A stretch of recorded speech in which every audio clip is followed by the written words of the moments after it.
ಎಲ್ಲರಿಗೂ ನಮಸ್ಕಾರ. R S Flix YouTube ಚಾನಲ್ಗೆ ಸ್ವಾಗತ. ಈ ಸೆಪ್ಟೆಂಬರ್ ತಿಂಗಳಲ್ಲಿ ಗೃಹಲಕ್ಷ್ಮಿ ಯೋಜನೆಯ ಫಲಾನುಭವಿಗಳಿಗೆ 2,000 ಪ್ಲಸ್ 2,000 ಟೋಟಲ್ 4,000 ಆದರೆ ಜಮಾ ಆಗುತ್ತೆ. ಯಾಕೆ ಏನು ಅಂತ ಸಂಪೂರ್ಣವಾದ ಮಾಹಿತಿನ ಕೊಡ್ತೀನಿ. ಎಲ್ಲೂ ಸ್ಕಿಪ್ ಮಾಡ್ದೇನೆ ಕಂಪ್ಲೀಟಾಗಿ ವಿಡಿಯೋ ನೋಡಿ, ಹಾಗೆ ಲೈಕ್ ಮಾಡಿ, ಶೇರ್ ಮಾಡಿ, ಕಮೆಂಟ್ ಮಾಡಿ. ಹಾಗೆ ಇನ್ನೂ ಯಾರೆಲ್ಲ ಸಬ್ಸ್ಕ್ರೈಬ್ ಮಾಡ್ದೇನೆ ಈ ಚಾನಲ್ ನೋಡ್ತಿದ್ದೀರಾ, ದಯವಿಟ್ಟು ಸಬ್ಸ್ಕ್ರೈಬ್ ಮಾಡ್ಕೊಳ್ಳಿ. ನೀವು ಸಬ್ಸ್ಕ್ರೈಬ್ ಮಾಡ್ಕೊಳ್ಳೋದ್ರಿಂದ ನಿಮಗೆ ಕಂಟಿನ್ಯೂಯಸ್ ಅಪ್ಡೇಟ್ ಸಿಗ್ತಾ ಇರುತ್ತೆ. ನೋಡಿ, ಗೃಹಲಕ್ಷ್ಮಿ ಯೋಜನೆಯ ಫಲಾನುಭವಿಗಳಿಗೆ ಪ್ರತಿ ತಿಂಗಳೂ ಸಹ 2,000 ಹಣ ಆದರೆ ಬ್ಯಾಂಕ್ ಖಾತೆಗಳಿಗೆ ಜಮಾ ಆಗ್ತಿದೆ. ಆದರೆ ಈ ತಿಂಗಳಲ್ಲಿ ಗೃಹಲಕ್ಷ್ಮಿ ಯೋಜನೆಯ ಫಲಾನುಭವಿಗಳಿಗೆ 2,000 ಪ್ಲಸ್ 2,000 ಟೋಟಲ್ 4,000 ಆದರೆ ಜಮಾ ಆಗುತ್ತೆ. ಯಾಕೆ ಅಂತ ನೀವು ಕೇಳೋದಾದರೆ, ನೋಡಿ, ಗೃಹಲಕ್ಷ್ಮಿ ಯೋಜನೆಯ ಫಲಾನುಭವಿಗಳಿಗೆ ಇದುವರೆಗೂ ಸಹ 11ನೇ ಕಂತು ಹಣದವರೆಗೆ ಮಾತ್ರ ಜಮಾ ಆಗಿದೆ. 11ನೇ ಕಂತಿನ ಹಣ ಅಂತ ಅಂದರೆ ಜೂನ್ ತಿಂಗಳ ಹಣ. ಈಗಾಗಲೇ ಗೃಹಲಕ್ಷ್ಮಿ ಯೋಜನೆಯ ಎಲ್ಲ ಫಲಾನುಭವಿಗಳ ಬ್ಯಾಂಕ್ ಖಾತೆಗಳಿಗೆ ಜಮಾ ಆಗಿದೆ. ಇನ್ನು 42,000 ಟು 50,000 ಫಲಾನುಭವಿಗಳ ಬ್ಯಾಂಕ್ ಖಾತೆಗಳಿಗೆ ಜಮಾ ಆಗಿಲ್ಲ. ಯಾಕೆ ಅಂದರೆ ಕೆಲವೊಂದಿಷ್ಟು ಟೆಕ್ನಿಕಲ್ ಇಶ್ಯೂಯಿಂದ ಅವರ ಒಂದು ಬ್ಯಾಂಕ್ ಖಾತೆಗೆ ಇನ್ನೂ ಸಹ ಜಮಾ ಆಗಿಲ್ಲ. ಆದರೆ ಇನ್ನು ಮುಂದೆ ಜಮಾ ಆಗುತ್ತೆ. ಯಾರಿಗೆಲ್ಲ 11ನೇ ಕಂತುವರೆಗೂ ಕಂಪ್ಲೀಟಾಗಿ ಗೃಹಲಕ್ಷ್ಮಿ ಯೋಜನೆಯ ಹಣ ಜಮಾ ಆಗಿದೆಯೋ ಅವರಿಗೆಲ್ಲ ನೆಕ್ಸ್ಟ್ ಇವಾಗ ಜುಲೈ ಮತ್ತು ಆಗಸ್ಟ್ ತಿಂಗಳ ಹಣ ಆದರೆ ಜಮಾ ಆಗಬೇಕು. ನೋಡಿ, ಜುಲೈ ಮತ್ತು ಆಗಸ್ಟ್ ತಿಂಗಳ ಹಣ ಒಟ್ಟಿಗೆ ಸೆಪ್ಟೆಂಬರ್ ತಿಂಗಳಲ್ಲಿ ಜಮಾ ಆಗುತ್ತೆ. ಇದ್ರ ಬಗ್ಗೆ ಈಗಾಗಲೇ ಮಹಿಳಾ ಮತ್ತು ಮಕ್ಕಳ ಕಲ್ಯಾಣ ಇಲಾಖೆ ಅಭಿವೃದ್ಧಿ ಸಚಿವೆಯಾದ ಲಕ್ಷ್ಮಿ ಹೆಬ್ಬಾಳ್ಕರ್ ಮೇಡಮ್ ಅವರು ತಿಳಿಸಿಕೊಟ್ಟಿದ್ದಾರೆ. ಗೃಹಲಕ್ಷ್ಮಿ ಯೋಜನೆಯ 12 ಮತ್ತು 13ನೇ ಕಂತಿನ ಹಣ ಫಲಾನುಭವಿಗಳ ಬ್ಯಾಂಕ್ ಖಾತೆಗಳಿಗೆ ಒಟ್ಟಿಗೆ ಆದರೆ ಜಮಾ ಆಗುತ್ತೆ.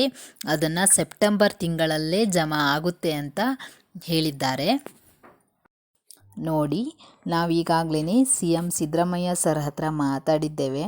ಗೃಹಲಕ್ಷ್ಮಿ ಯೋಜನೆಯ 12 ಮತ್ತು 13ನೇ ಕಂತಿನ ಹಣ ಒಟ್ಟಿಗೆ 4,000 ಜಮಾ ಮಾಡಬೇಕು ಅಂತ.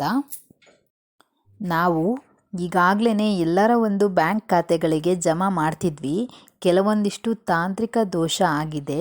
ಈ ಟೆಕ್ನಿಕಲ್ ಇಶ್ಯೂ ಆಗಿರೋದ್ರಿಂದ 12 ಮತ್ತು 13ನೇ ಕಂತಿನ ಹಣ ಇನ್ನೂ ಸಹ ಫಲಾನುಭವಿಗಳಿಗೆ ತಲುಪಿಸೋದಕ್ಕೆ ಆಗಲಿಲ್ಲ. ಅವರಿಗೆ ಅತಿ ಶೀಘ್ರದಲ್ಲೇ ಸೆಪ್ಟೆಂಬರ್ ತಿಂಗಳಲ್ಲೇ 12 ಮತ್ತು 13ನೇ ಕಂತಿನ ಹಣ ಜಮಾ ಆಗುತ್ತೆ ಅಂತ ಹೇಳಿದ್ದಾರೆ. ನೋಡಿ, ನೀವಿನ್ನೂ 2,000 ಹಣಕ್ಕಾಗಿ ವೆಯ್ಟ್ ಮಾಡಬೇಕಾಗಿಲ್ಲ. ನಿಮಗೆ ಟೋಟಲ್ 4,000 ಹಣ ಆದರೆ ಜಮಾ ಆಗುತ್ತೆ. ಜುಲೈ ಹಾಗೂ ಆಗಸ್ಟ್ ತಿಂಗಳ ಹಣ ಬಂದುಬಿಟ್ಟು ನಿಮಗೆ ಸೆಪ್ಟೆಂಬರ್ ತಿಂಗಳಲ್ಲಿ ಒಟ್ಟಿಗೆ 4,000 ಹಣ ಜಮಾ ಆಗುತ್ತೆ. ಇದ್ರ ಬಗ್ಗೆ ನಮಗೆ ಈಗಾಗಲೇ ಸ್ಪಷ್ಟನೆ ಆದರೆ ಸಿಕ್ಕಿದೆ. ಆದರೆ ಮುಂದಿನ ತಿಂಗಳಿಂದ 4,000 ಹಣ ಆದರೆ ಜಮಾ ಆಗೋದಿಲ್ಲ. ಇದು ನಿಮಗೆ ಗೊತ್ತಿರಬೇಕು. ನೆಕ್ಸ್ಟ್ ನಿಮಗೆ ಜುಲೈ ಮತ್ತು ಆಗಸ್ಟ್ ತಿಂಗಳ ಹಣ ಸೆಪ್ಟೆಂಬರ್ ತಿಂಗಳಲ್ಲಿ 4,000 ಜಮಾ ಆಗಿದೆ ಅಂದರೆ ನೆಕ್ಸ್ಟ್ ನಿಮಗೆ ಸೆಪ್ಟೆಂಬರ್ ತಿಂಗಳ ಹಣ ಅಷ್ಟೇ ಬಾಕಿ ಇರುತ್ತೆ. ಸೆಪ್ಟೆಂಬರ್ ತಿಂಗಳ ಹಣ ನೆಕ್ಸ್ಟ್ ಅಕ್ಟೋಬರಲ್ಲಿ ನಿಮಗೆ ಜಮಾ ಮಾಡ್ತಾರೆ. ಬಟ್ ಫಲಾನುಭವಿಗಳ ಗೃಹಲಕ್ಷ್ಮಿ ಯೋಜನೆಯ 12 ಮತ್ತು 13ನೇ ಕಂತಿನ ಹಣ ಅತಿ ಶೀಘ್ರದಲ್ಲೇ ಜಮಾ ಮಾಡ್ತೀವಿ ಅಂತ ಲಕ್ಷ್ಮಿ ಹೆಬ್ಬಾಳ್ಕರ್ ಮೇಡಮ್ ಅವರೇ ಹೇಳಿದ್ದಾರೆ. ಒಂದಂತೂ ನಿಜ, ಸೆಪ್ಟೆಂಬರ್ ತಿಂಗಳಲ್ಲೇ ನಿಮ್ಮ ಬ್ಯಾಂಕ್ ಖಾತೆಗಳಿಗೆ ಹಣ ಅಂತೂ ಜಮಾ ಆಗುತ್ತೆ. ಆದಷ್ಟು ಬೇಗ ನಿಮ್ಮ ಬ್ಯಾಂಕ್ ಖಾತೆಗಳಿಗೆ ಜಮಾ ಮಾಡ್ತಾರೆ. ಏನೋ ಟೆಕ್ನಿಕಲ್ ಇಶ್ಯೂ ಆಗಿದೆಯಂತೆ, ಅದನ್ನು ಟೆಕ್ನಿಕಲ್ ಟೀಮ್ ಜೊತೆ ಮಾತಾಡಿ ಈಗಾಗಲೇ ಸರಿಪಡಿಸ್ಕೊಂಡಿದ್ದಾರೆ. ಇನ್ನು ನಿಮ್ಮ ಬ್ಯಾಂಕ್ ಖಾತೆಗಳಿಗಷ್ಟೇ ಹಣ ಜಮಾ ಆಗಬೇಕು. ಒಟ್ಟಿಗೆ 4,000 ಹಣ ಆದರೆ ನಿಮ್ಮ ಬ್ಯಾಂಕ್ ಖಾತೆಗಳಿಗೆ ಬರುವಂಥದ್ದು ಅದು ಜುಲೈ ಮತ್ತು ಆಗಸ್ಟ್ ತಿಂಗಳ ಹಣ. ಯಾರೆಲ್ಲ ಫಲಾನುಭವಿಗಳು 12 ಮತ್ತು 13ನೇ ಕಂತಿನ ಹಣ ಯಾರಿಗಾದರೂ ಹೋಗಿದೆಯಾ ಅಂತ ಹೇಳಿಬಿಟ್ಟು ಯೋಚನೆ ಮಾಡ್ತಿದ್ದೀರಾ ಅವರಿಗೆಲ್ಲ ಒಂದು ಕ್ಲಾರಿಟಿಯನ್ನು ಸಹ ಕೊಟ್ಟಿದ್ದಾರೆ.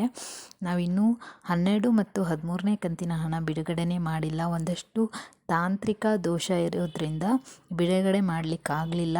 ಖಂಡಿತವಾಗ್ಲೂ ಅತಿ ಶೀಘ್ರದಲ್ಲೇ ಬಿಡುಗಡೆ ಮಾಡ್ತೇವೆ ಅಂತ ಹೇಳಿಬಿಟ್ಟು ಸ್ಪಷ್ಟನೆಯನ್ನು ಸಹ ಕೊಟ್ಟಿದ್ದಾರೆ. ಅಂದರೆ ಈ ಸೆಪ್ಟೆಂಬರ್ ಮಂತಲ್ಲಿ ನಿಮಗೆ ಜುಲೈ ಮತ್ತು ಆಗಸ್ಟ್ ತಿಂಗಳ ಹಣ ಒಟ್ಟಿಗೆ 4,000 ಆದರೆ ಜಮಾ ಆಗುತ್ತೆ.